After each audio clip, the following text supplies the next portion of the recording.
बिस्मिल्लाहिर्रहमानिर्रहीम। अस्सलाम वालेकुम नाज़रीन, program critical talk with Faiza Bukhari में आपको खुशामदीद कहती हूँ। नाज़रीन, आज के प्रोग्राम में हम बात करेंगे मोहसिन पाकिस्तान डॉक्टर अब्दुल कदीर खान साहब की ज़िंदगी के हवाले से, उनकी खिदमत के हवाले से। मोहसिन पाकिस्तान आज हमारे दरमियान मौजूद नहीं है, लेकिन जब तक पाकिस्तान का नाम रहेगा, डॉक्टर अब्दुल कदीर खान साहब का नाम हमेशा जिंदा रहेगा और हमेशा याद रखा जाएगा। 1972 में जब इंडिया ने एटमी धमाकों का कामयाब एक तजर्बा किया, तो उस वक्त 1974 में डॉक्टर अब्दुल कदीर खान ने राब्ता किया मुल्क के मौजूदा वजीर आजम जुल्फ़िकार अली भुट्टो साहब को और ये कहा कि मैं पाकिस्तान के लिए अपनी खिदमत पेश करना चाहता हूँ और एटमी ताकत बनाने में मदद करना चाहता हूँ। 1998 को पूरी दुनिया ने देखा कि पाकिस्तान ने कामयाब तजर्बा किया और एटमी कुव्वतों में शामिल हो गया।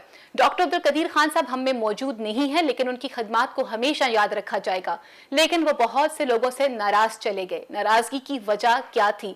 मुल्क के मौजूदा वजीर आजम जो हैं वो उनके नमाज जनाजा में शिरकत क्यों नहीं करते हैं? क्या सिक्योरिटी थ्रेट्स थे या इसके पीछे की कहानी कुछ और थी?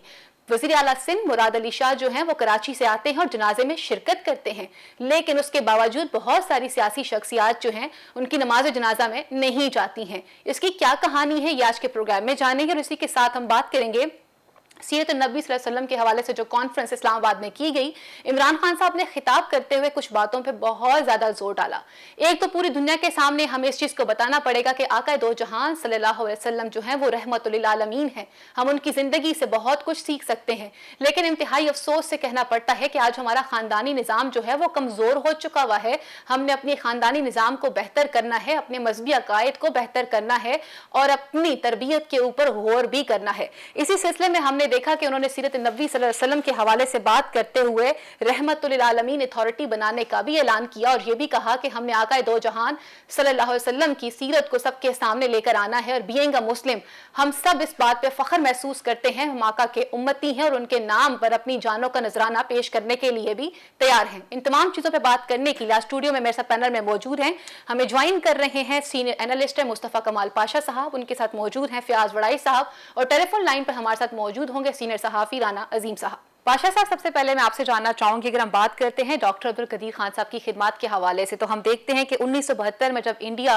एटमी हथियार बनाकर धमाके करता है, तो उस वक्त 1974 में जब वज़ीर आज़म जुल्फ़िकार अली भुट्टो साहब थे, तो अब्दुल कदीर खान साहब ने उन्हें कॉन्टैक्ट किया था और उन्हें कहा था कि हम एटमी हथियार बना सकते हैं और मेरे पास वो फार्मूला मौजूद है। अब्दुल कदीर खान साहब की शख्सियत के हवाले से, उनकी खिदमत के हवाले से आप क्या कहना चाहेंगे? शुक्रिया फ़ायज़ा।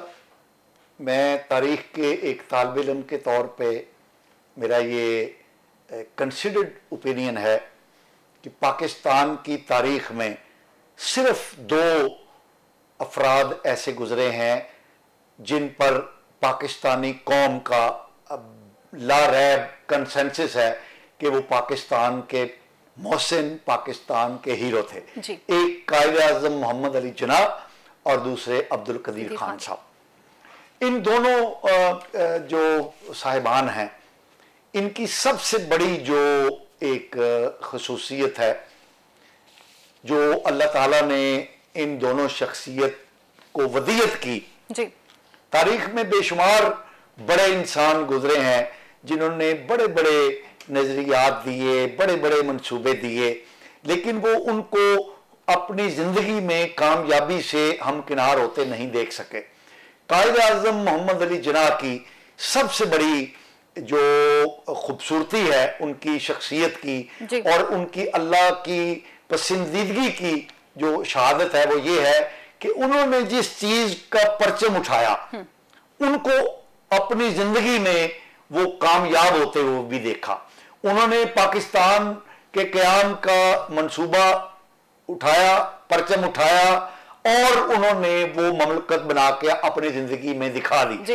इसी तरह अल्लाह ताला ने अब्दुल कदीर खान साहब ने जो 1971 में पाकिस्तान के दो टुकड़े होने और ढाका फाल होने के बाद जो एक ख्वाब देखा, ये बुनियादी तौर पे अगर हम अब्दुल कदीर खान साहब की जिंदगी का मुताला करें तो उसमें ये आता है कि ढाका फाल होने के बाद उनके अंदर एक तूफान उठा और उन्होंने जुल्फ़िकार अली भुट्टो को कहा कि अगर आप चाहते हैं कि दोबारा ढाका ना हो, दोबारा सानिया मशरकी पाकिस्तान से पाकिस्तान की कौम को ना गुजरना पड़े, तो उसका एक ही हल है कि पाकिस्तान को इतना मजबूत बना दिया जाए। और उन्होंने कहा कि मेरे पास एक फार्मूला है कि जिसके जरिए पाकिस्तान का जो दिफा है वो बिल्कुल नागुजीर बना दिया जाएगा। तो उन्होंने ये एक ख्वाब दिखाया पाकिस्तान की क़यादत को, और जुल्फिकार अली भुट्टो ने उस बात को माना, अप्रिशिएट किया और appreciate किया, 1976 और से वो आ गए। उनको उनका मंसूबे पर अमल दरामद करने का इख्तियार दिया। और ये 1976 में जी। काउटा लेबोरेटरीज के अंदर उनको लगाया गया, और 1981 में इसको AQ खान लेबोरेटरीज बनाया गया, और 1985 में पाकिस्तान जो है उन्होंने कोल टेस्ट करके पाकिस्तान एक एटमी ताकत बन चुका था। यानी ये इस तारीख के अंदर ये है कि 8 साल के अंदर अब्दुल कदीर खान साहब ने जो मंसूबा बनाया और जिसका ब्लूप्रिंट और जिसका ख्वाब जो है वो जुल्फिकार अली भुट्टो साहब को दिखाया, वो उन्होंने 8 साल में पूरा करके दिखा दिया।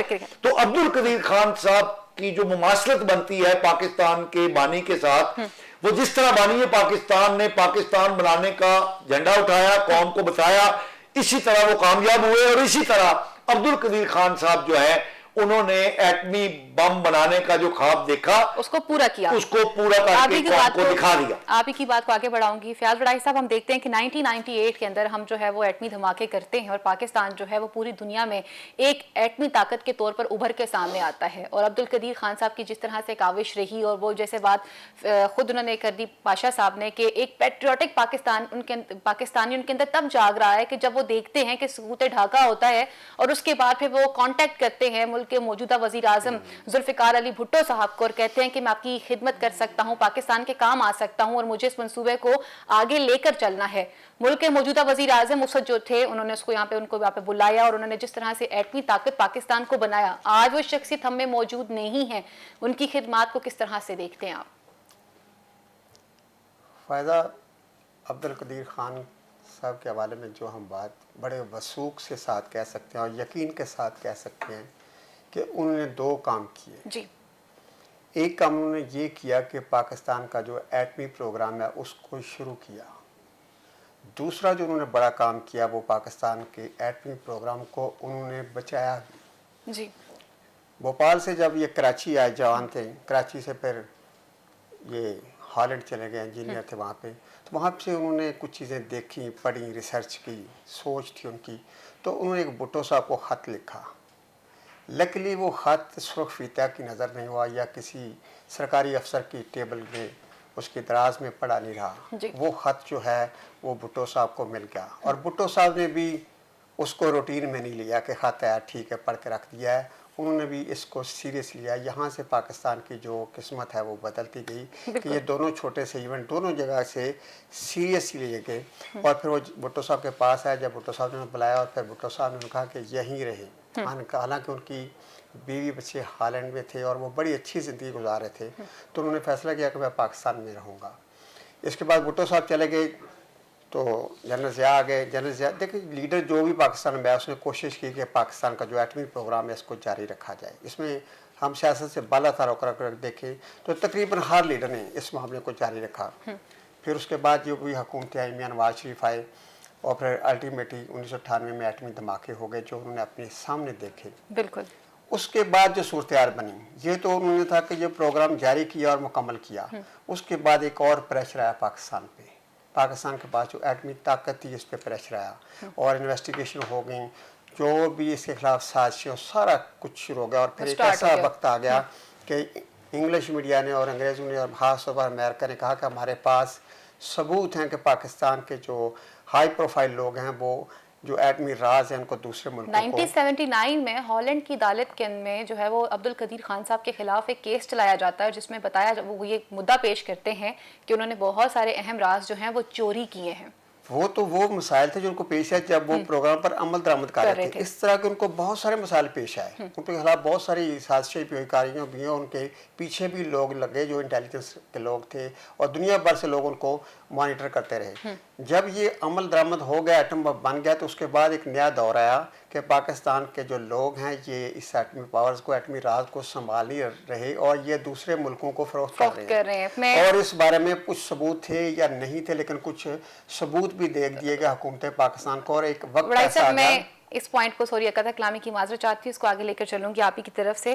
जब हम बात करते हैं उनकी खिदमात के हवाले से, पाशा साहब जैसे वड़ाई साहब ने अब उस तरफ रुख करना शुरू कर दिया कि जहां मैंने भी बढ़ना था कि हम बात करना चाह रहे हैं कि अब्दुल कदीर खान साहब को एक तरफ पे हम उनकी खिदमात के हवाले से हमेशा याद रखेंगे, क़यामत तक पाकिस्तान का नाम इस नक्शे पर रहेगा, दुनिया की नक्शे पर। तब तक अब्दुल कदीर खान साहब की जो खिदमात हैं वो भी नाकाबिले एतराफ़ तौर के ऊपर हम उन्हें कभी झुटला नहीं सकेंगे। जब बात करते हैं अब्दुल कदीर खान साहब की शख्सियत के हवाले से और जिन इशू के ऊपर अभी फ़याज़ वड़ाई साहब बात कर रहे थे कि जिस तरह से पूरी दुनिया के अंदर ये बातें फैलना शुरू हो चुकी हुई थी, सबसे पहला सवाल तो ये बनता था कि फार्मूला कैसे आ गया। फिर वो फार्मूला दूसरे ममालिक को दिया जाने लगा जिसके अंदर कोरिया के हवाले से बात की जा रही थी कि, और फिर जब हम इसी चीज़ को देखते हैं तो 2004 में अब्दुल कदीर खान जो हैं उनके ऊपर परवेज़ मुशर्रफ की हुकूमत में जिस तरह से उनसे एक बयान एतराफ़ी दिलवाया जाता है और उनसे कहा जाता है कि वो बताएं कि उन्होंने दीगर ममालिक की मदद की है, क्या कहेंगे आप इस हवाले से? देखिए, बात यह है कि अब्दुल कदीर खान साहब पे दो तरह के इल्ज़ाम लगे थे। एक, जैसा कि फ़याज़ वड़ाई साहब ने कहा, एक प्रोग्राम मुकम्मल होने से पहले उन पर यह इल्ज़ाम लगा कि उन्होंने न्यूक्लियर बम बनाने का जो फार्मूला है वो हॉलैंड से चोरी किया। इस पर तकरीबन 2-2.25 साल तक हॉलैंड की अदालत के अंदर मुकदमा चलता रहा। पाकिस्तान ने ये मुकदमा लड़ा, यानी पाकिस्तान से मुराद अब्दुल कदीर खान साहब ने एक इंडिविजुअल के तौर पे हेग की अदालत के अंदर ये मुकदमा लड़ा और वहां पर अपनी सच्चाई को साबित किया। और ये मुकदमा जो है SM जफर साहब ने लड़ा था। फिर उसके बाद उन्होंने उस पर किताब भी लिखी, तो हॉलैंड की अदालत से उनको इस इल्ज़ाम से बरी कर दिया गया, तो वो क्लीन हो गए। दूसरा इल्ज़ाम जो आप जिसका जिक्र आप कर रही हैं, बुनियादी तौर पर अमेरिका ने ये इल्ज़ाम इन पर नहीं लगाया था, बल्कि वो इल्ज़ाम था कि पाकिस्तान की बहुत सारी बड़ी शख्सियात जो हैं उन्होंने लीबिया, ईरान और कोरिया को ये न्यूक्लियर टेक्नोलॉजी जो है ये बेची है और उसके हमारे पास शवाहिद मौजूद हैं, ये अमेरिका ने कहा था। और उसका मैंने थोड़ा सा स्टडी किया है तो हमें पता चला कि ये लीकेज हुई थी लीबिया के किसी शहरी ने, पर ये लंबी बात है, हम उस पर नहीं जाते। तो उसमें पाकिस्तान जो है वो एक तकलीफ दे सूरत हाल के अंदर दाखिल हो चुका था। सबूत मौजूद थे कि ये कुछ लेन देन हुआ है कि पाकिस्तान ने मदद की है। तो सैंक्शंस भी तो लगनी थी ना कि एक तरफ आप एटमी ताकत बन गए हैं और आपने धमाके कर दिए हैं, तो फिर ये चीज तो डाइजेस्ट हो ही नहीं सकती थी। तो उसमें फिर ये एक कंसेंसस डेवलप हुआ कि ये इस चीज का सारा जो वो है मलबा वो कुछ इस तरह लिया जाए कि पाकिस्तान बच जाए। तो ये एक दूसरा बड़ा कारनामा है अब्दुल कदीर खान साहब का कि उन्होंने पाकिस्तान को नुकसान से बचाने के लिए, आलमी साजिश से बचाने के लिए पूरा मलबा जो है वो अपने सर पे ले लिया। लेकिन आपको ये बात याद रखनी चाहिए कि पाकिस्तानी कौम ने उस इल्जाम को जो उन्होंने अपने सर लिया है एक लम्हे के लिए भी तस्लीम नहीं किया। सर, इस बात को आगे बढ़ाऊंगी। राना अजीम साहब हमारे टेलीफोन लाइन पर मौजूद हैं, सीनियर सहाफी हैं। अस्सलाम वालेकुम सर। सर, वक्त देने के लिए बहुत शुक्रिया। आज हम बात कर रहे हैं पाकिस्तान के एक बड़े नामवर सितारे के हवाले से, डॉक्टर अब्दुल कदीर खान साहब के हवाले से बात की जाए तो पाकिस्तान को एटमी ताकत बनाने में जितना अहम किरदार उन्होंने अदा किया है वो हमेशा हम उस चीज़ का एतराफ़ करते रहेंगे और कभी भी नहीं भूल सकते। हमारे कौमी हीरो हैं। सर, अगर हम उनकी शख्सियत के हवाले से बात करते हैं, खिदमात उनकी बहुत रही है, लेकिन इंतहाई अफसोस से कहना पड़ता है कि सिंध से मुराद अली शाह साहब आके जनाजे में शिरकत कर लेते हैं, लेकिन हमारे मुल्क के मौजूदा वजीर आजम इमरान खान साहब जो हैं वो प्राइम मिनिस्टर हाउस से बाहर नहीं निकलते। शायद बारिश बहुत ज्यादा थी, सिक्योरिटी थ्रेट्स बहुत ज्यादा थे कि हम अपने कौमी हीरो के जनाजे में शरीक नहीं हो सके। वो कौमी शख्सियात जो इस वक्त हुकूमत में मौजूद हैं, वहां मरकज में होने के बावजूद उनके जनाजे से गायब नजर आती हैं। क्या कहेंगे आप इस हवाले से? देखिए जी, मैं तो माजरत से थोड़ा सा इख्तलाफ भी करूंगा जी। अगर हम मौसम पाकिस्तान की बात करते हैं तो हम उनके आगे ये छोटी छोटी चीजें क्यों रखते हैं? कल वहां पे जमे गफीर था आवाम का, इस रिस्पॉन्स करने वालों का। जी जी, जमे गफीर, आप बिल्कुल दुरुस्त कह रहे हैं। पाकिस्तान की आवाम को अब्दुल कदीर खान साहब से बहुत मोहब्बत है। मुल्क के मौजूदा वजीर आजम ट्वीट के ऊपर अफसोस कर सकते हैं, अफसोस का इजहार भी कर सकते हैं। अगर मौसम पाकिस्तान है अब्दुल कदीर खान साहब, तो उनके जनाजे में शिरकत ना करना, सर क्या आप क्या समझते हैं? हम अपने कौमी हीरो का क्या हक अदा कर रहे हैं? दुनिया में भी वो हमसे नाराज चले गए और आखिरत भी उनको हम इस तरह से अकेला छोड़कर जा रहे हैं। लेकिन जो आपका सवाल हुआ, मैं जवाब देना चाहूँगा। जी जी जरूर। बात यह है कि डॉक्टर अब्दुल कदीर खान जो है वो किसी वजीर आजम की, उनके लिए किसी ऐसे शख्स की जो बहुत तगड़ा अहमियत कोई नहीं है। वो मौसम पाकिस्तान है। सही। और जब कोई मौसम पाकिस्तान होता है, और जिसको बल्कि मौसम पाकिस्तान के साथ साथ मैं कहूँगा इस्लामी दुनिया के अंदर भी उनका एक मकाम है जी। और आज भी मैं ये शेखुपुरा में बैठा तो यहाँ प्रेस क्लब ने बकायदा अपने खाल का नाम भी डॉक्टर अब्दुल कदीर खान के नाम से मंसूब किया।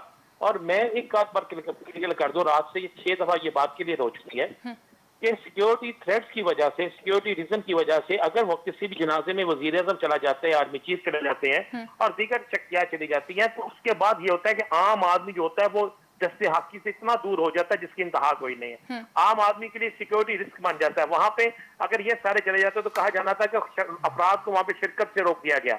और आप जिस राह पे खड़े हैं, अफगानिस्तान के मामला, दीगर मामला, और इस मौके पर खुदा न खास्ता कोई ऐसा वाकया हो जाता तो हमने डॉक्टर अब्दुल कदीर साहब के मामले को भूल जाना था और हमारी सारी तवज्जो किसी न किसी और तरफ चले जानी थी। देखिए एक चीज बड़ी क्लियर है, ये कौम फैसला करती है। कौम ने फैसला किया है कि डॉक्टर अब्दुल कदीर जो है वो एक कौमी हीरो है, वो मौसम पाकिस्तान है और जो मौसम पाकिस्तान है उसके लिए किसी की जरूरत नहीं। देखिए उन्हें एक बाकायदा सरकारी एजाज के साथ उनकी तदफीन की गई है। ये रशीद वजीर हैं, वो जाके कब्र का मुआयना करते हैं, वहां पे एक एक चीज देखते हैं। तो क्या शेर रशीद अपनी ताई जा सकते हैं? क्या बहुत से लोग जिन्होंने तीनों पाक अफवाज के विंग्स की तरफ से वहां पे चादरें पेश की गई, वहां पर रात गए तक बहुत से लोग वहां पर गए, आज भी बहुत से लोग वहां पे जा रहे हैं और ये आइंदा 24 घंटे के अंदर ये बहाम खत्म हो जाएगा।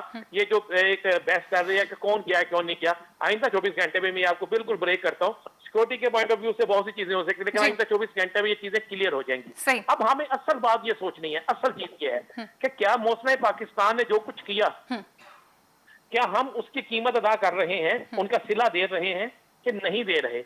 आप एक चीज हम बिल्कुल करते हैं, मुशर्रफ दौर में ये सारा कुछ हुआ, मुझसे पहले जो बात कर रहे थे उन्होंने बिल्कुल हकीकी तस्वीर पेश कर दी कि इसी तरह था।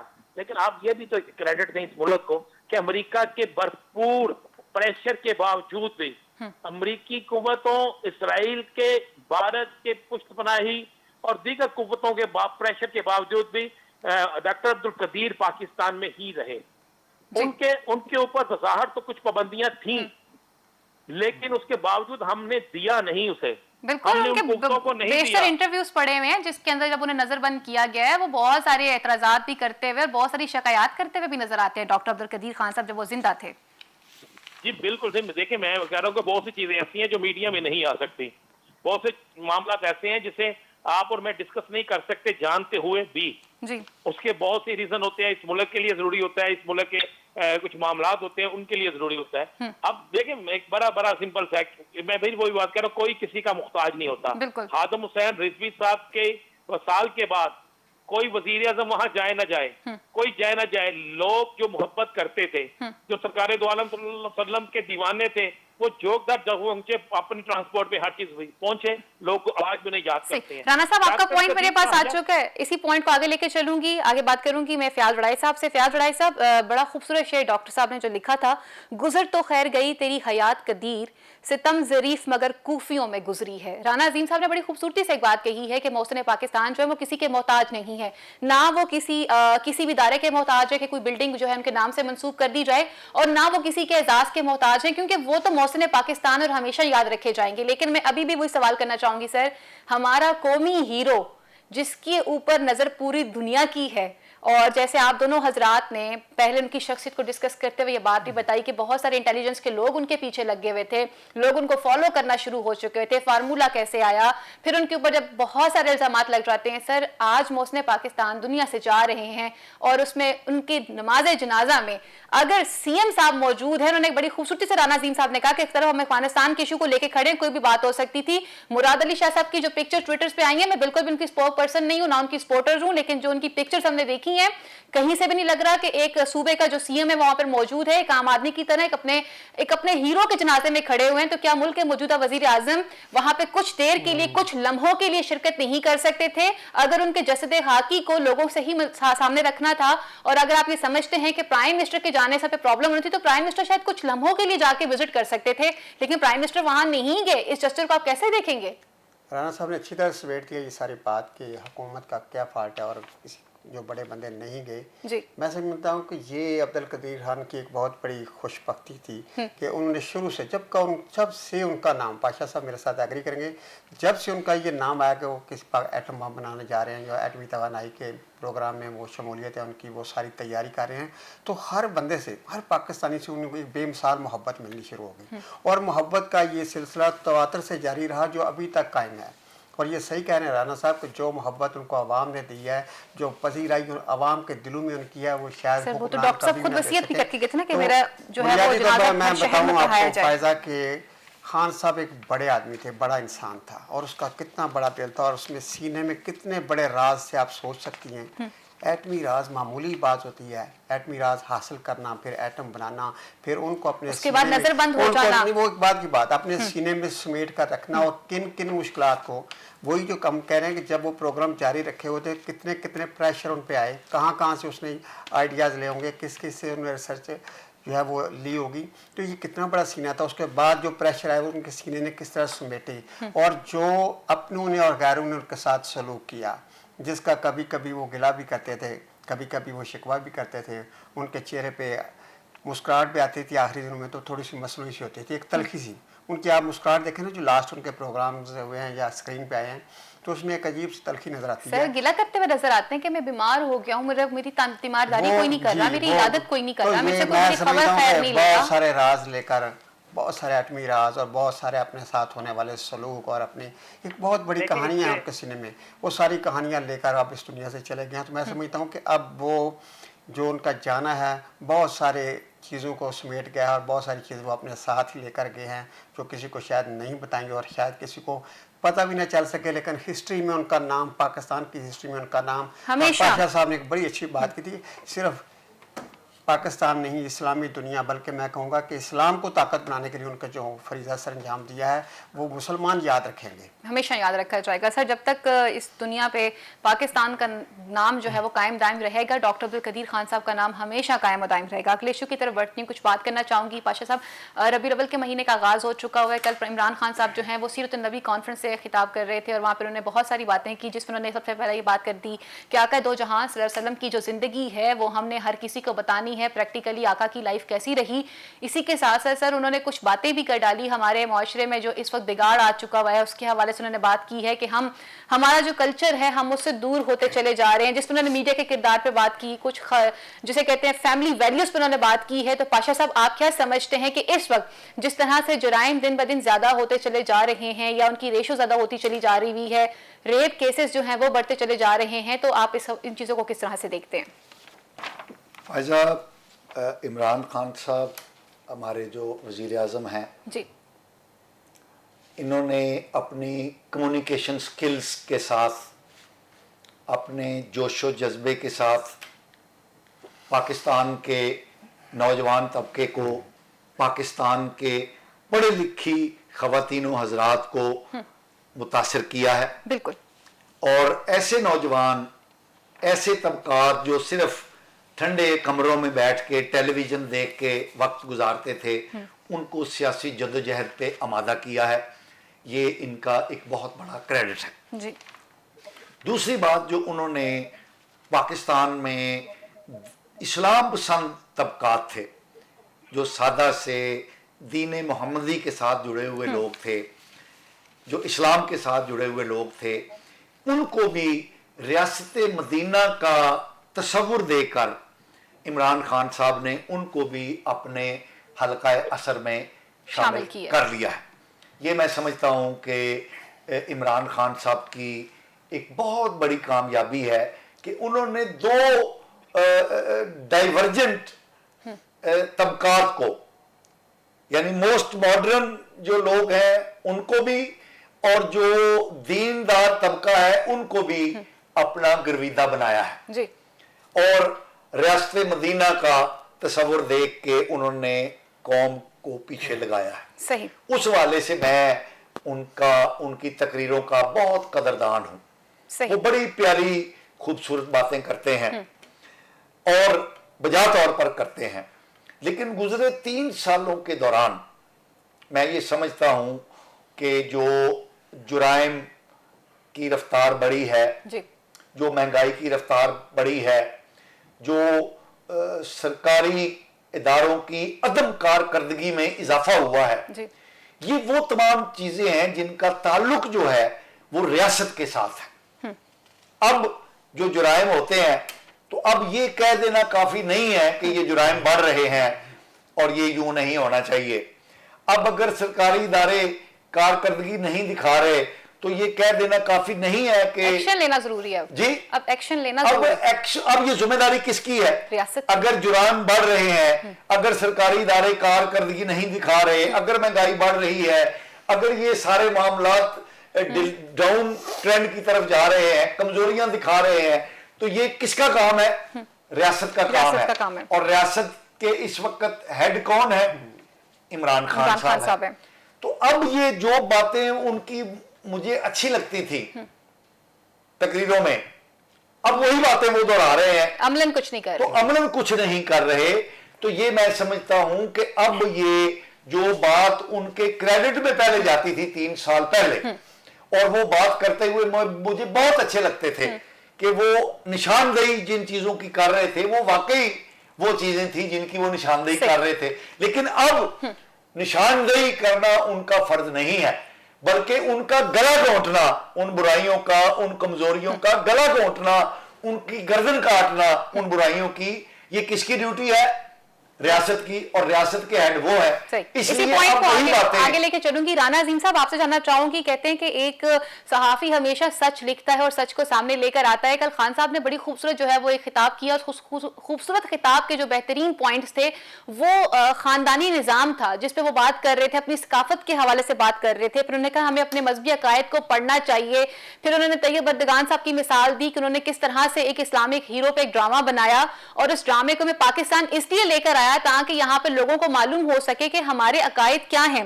राना अजीम साहब, इस वक्त हमारी जो सोसाइटी जिस तरफ चल पड़ी है, बिलखुसूस शाम को 7 बजे से लेकर रात के 11-12 बजे तक हम जो ड्रामाज या जो टेलीफिल्म्स अपने बच्चों को या अपनी बच्चियों को दिखा रहे हैं, और जो कंटेंट हम उन्हें दिखा रहे हैं, आप क्या समझते हैं कि क्या ये वही कंटेंट है जो हमारे बच्चियों को हमें दिखाना चाहिए, या हमारे घरों में जो फैमिली टाइम पे बैठ के जो एक अच्छी चीज सीखने का मौका होता है, हम ये जो तमाम चीजें दिखा रहे हैं इनके ऊपर पैमरा खामोश क्यों रहता है, और लिखने वालों के कलम को क्या हो गया?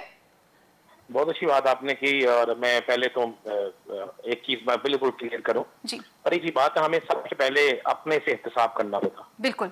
हम उस मीडिया से तलक रखते हैं कि उमर शरीफ पाकिस्तान के लिए बहुत बड़ा नाम था जी। उमर शरीफ बीमार हो गए, उमर शरीफ अस्पताल में है, उमर शरीफ जा रहे हैं, उमर शरीफ एम्बुलेंस आ गई, उमर शरीफ के लिए हो गया, ये हो गया, उमर शरीफ से ये कर दिया गया।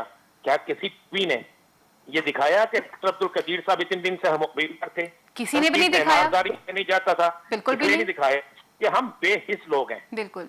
हम वो मीडिया हैं जो बाजार में को बेच सकते हैं माजरत से, और एक वो मौलवी जो खड़ा होकर लेक्चर देता है, जो इस्लाम की तबलीग करता है, उसकी तरफ हमारा कैमरा नहीं जाता, इसलिए कि हम अपने आप को समझते हैं कि हम कुल हैं, हम ही जो कुछ दिखाएंगे वही होगा, तो फिर यही सब कुछ चलेगा ना। आज हम डॉक्टर कदीर साहब की बात कर रहे हैं, और डॉक्टर अब्दुल कदीर खान साहब की बीमारी का किसको नहीं इल्म था, उनके शिकवे का किसको इल्म नहीं था, लेकिन हमने 22 दिन अपनी टीवी की स्क्रीन 6-6 घंटे के लिए उमर शरीफ के लिए रखी। बिल्कुल रखनी चाहिए। राना साहब, आप बिल्कुल दुरुस्त कह रहे हैं, बल्कि आप ये देख रहे हैं उनकी तदफीन के बाद तक की वहां से लोग प्रोग्राम करते रहे हैं, और वो सो कॉल्ड किस्म के एंकर माजरत के साथ जो शाम को 7 बजे से लेकर रात के 11 बजे तक अपनी दुकान सजा के बैठ जाते हैं, बड़े बड़े इंसानी हकूक के अलमबरदार जो आप शाम को 7 से 11 तक बैठकर अपना मंजन बेचते हैं, उन तमाम लोगों में से कभी किसी की जुबान से अब्दुल कदीर खान साहब का नाम नहीं सुना गया। ना नाम सुना गया, ना उनमें से कल कोई जनाजे में शिरकत की किसी ने। ये जो एंकर बैठे होते हैं ना, जो सुबह से लेकर शाम तक मंजन बेचते हैं, जो मुख्तलिफ सियासी जमातों के अलाकार हैं, जिन्होंने जिन्होंने कई कई साल अपनी सैलरी जो ऑफिस से मिलती है बैंकों से नहीं निकलवाई, जिनके बच्चे सारे अमेरिका में पढ़ते हैं, जिनके ताने बाने कहीं और मिलते हैं। मैं खुद जो अपने ब्रांड्स लॉन्च कर रहे हैं राणा साहब, आप खुलकर बात करें, आप खुलकर बात कर सकते हैं, आप खुलकर बात कीजिए। मैं करूंगा बिल्कुल। तो ये सारा कुछ है। तो मुझे बताएं फिर क्यों हमारे आज पाकिस्तान के अंदर जो ड्रामा चल रहे हैं, चाहे वो किसी भी चैनल के हैं, वो हमारी नस्ल को बर्बाद करने के लिए बेहतरीन एकेडमी है, बेहतरीन एकेडमी है। यहाँ पे देवर का बेबाबी से इश्क दिखाया जाता है, ससुर का बहू के साथ दिखाया जाता है, रजाई बहन की शादी, उसके बच्चे, क्या ये दिखा रहे हैं? ऐसे मीडिया पे, ऐसे ड्रामों पे, उनको लिखने वालों पे। और सबसे बड़ा जुर्म वो है जो खामोश बैठे हैं, जिसका कलम आज बोल नहीं रहा। ये तो हुक्म है कि जुल्म होता देखो और खामोश रहो, तो आप भी जालिम के साथ शामिल हो जाते हैं। ये बिल्कुल गलत है। बात ये है कि अगर अब इमरान खान साहब ने बिल्कुल कहा, मैं खुदा शाहिद है, मैं रोजाना रात को अर्तुगरुल देखता हूँ जाकर ड्रामा, मैं 12वीं दफा देख रहा हूँ, अपने बच्चों को साथ बिठाता हूँ, सिर्फ इसलिए कि उस ड्रामे में नजर आता है कि कोई भी बात जब होने लगती है तो रसूल पाक सल्लल्लाहु अलैहि वसल्लम का जिक्र होता है, वहां पे छाती पे हाथ रखते हैं। जब वो कुछ करने लगते हैं तो कहते हैं कि अल्लाह का साथ करना। वहां पे कि कोई एक मुझे एपिसोड ऐसा दिखा दे जिसमें किरत नहीं है, मुझे कोई एक ऐसा एपिसोड दिखा दे जिसमें रसूल पाक सल्लल्लाहु अलैहि वसल्लम की तालीमात का जिक्र नहीं है। कुरान पाक में आता है, लक़द काना लकुम फी रसूलिल्लाहि उस्वतुन हसना, कि अपनी जिंदगी को रसूल पाक सल्लल्लाहु अलैहि वसल्लम की जिंदगी के मुताबिक बसर करो। तो हम किसके मुताबिक बसर कर रहे हैं? हमारे लिए आइडिया कौन है? हमारे लिए आइडिया है शाहरुख खान, हमारे आइडिया है शान, हमारे लिए आइडिया है वो लोग जो बरखना डांस करते हुए जिनकी तस्वीरें आती हैं। हमारे लिए आइडियल वो है कि वो हमारे वो मालकान के जिनके पास पता नहीं कहां से क्या आ जाता है। तो ये सब कुछ है। तो मैं बिल्कुल क्लियर समझता हूं, बिल्कुल क्लियर कहता हूं कि इस बेगार में किसी हुकूमत का कोई तल्लक नहीं, ये हम खुद इसके जिम्मेदार है। आज आपने प्रोग्राम किया, सलूट है आपको। आपकी टीवी क्या अंधे हैं? क्या बोले हैं? क्यों नहीं करते?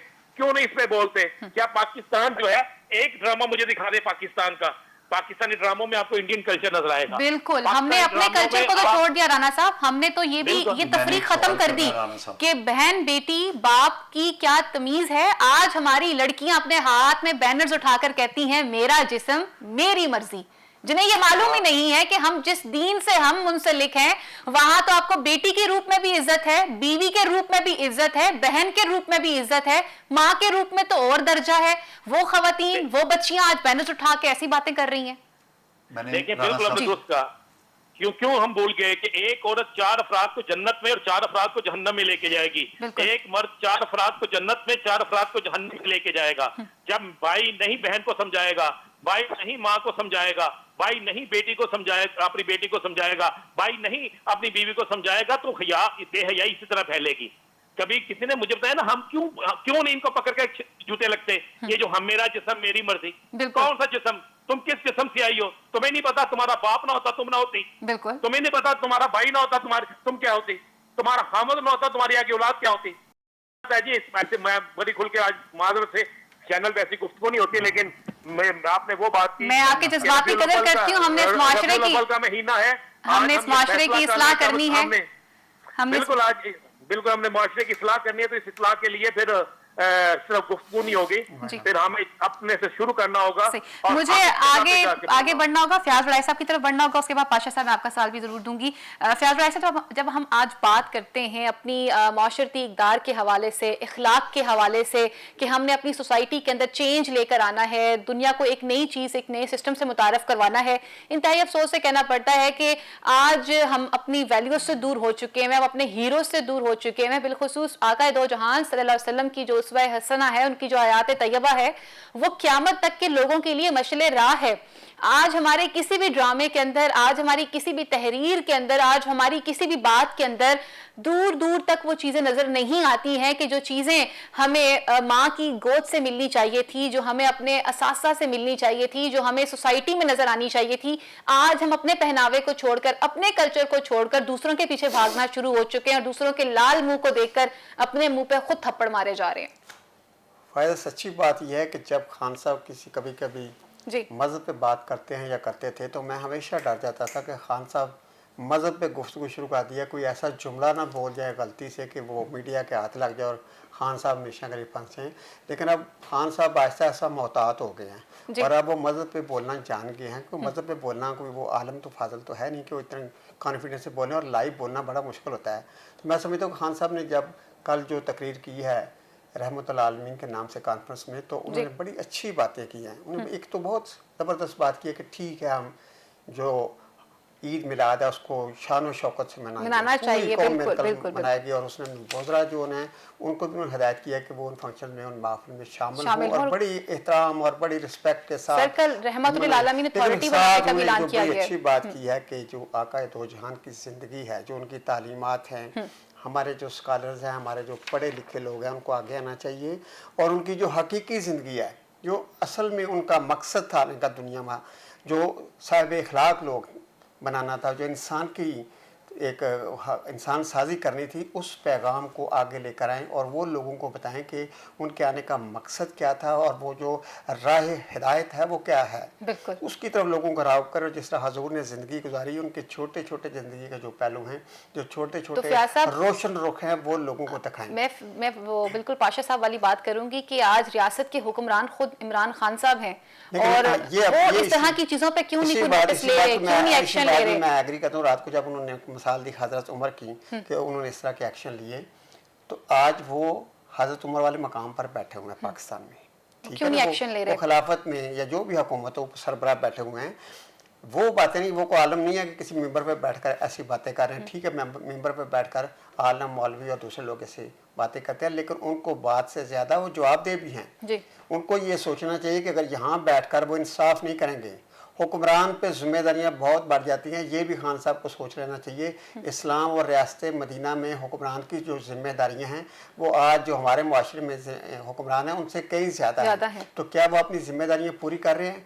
मेरे ख्याल में अगर वो खुद पहले ये सारी चीज़ें पढ़ें और ख़ुद उस पर अमल करें और ऊपर से एक बुनियाद बनाएं। सर वक्त भी तो बहुत कम रह गया ना उनके पास कि वो कब पढ़ेंगे, कब अमल करेंगे। अगर तो सही तौर पर काम करें और जो जैसे पाशा साहब ने कहा था ना कि वो सही तौर पर गवर्नेंस को बेहतर करें और रियासत मदीना के हवाले से सारे इंतजाम को चलाएं, तो फिर वक्त बढ़ते हुए देर कोई नहीं लगता। वक्त बढ़ाने वाला और बढ़ा देता है, लेकिन यह उनको ये सोचना चाहिए कि उनका काम क्या है और उस काम की तरफ आना चाहिए। पाशा साहब, कल खान साहब कहते हैं कि अल्लामा इकबाल ने बड़ी खूबसूरत बात कही कि जब भी इस्लामी माशरा जो है वो उरूज की तरफ जाता है तो उसकी रीज़न ये होती है कि वो इस्लामी उसूलों को फॉलो कर रहा होता है, उसे अपना रहा होता है, और उसके जवाल में आने की सबसे बड़ी रीजन भी यही होती है कि वो रियासत मदीना के असूलों से दूर हो जाता है।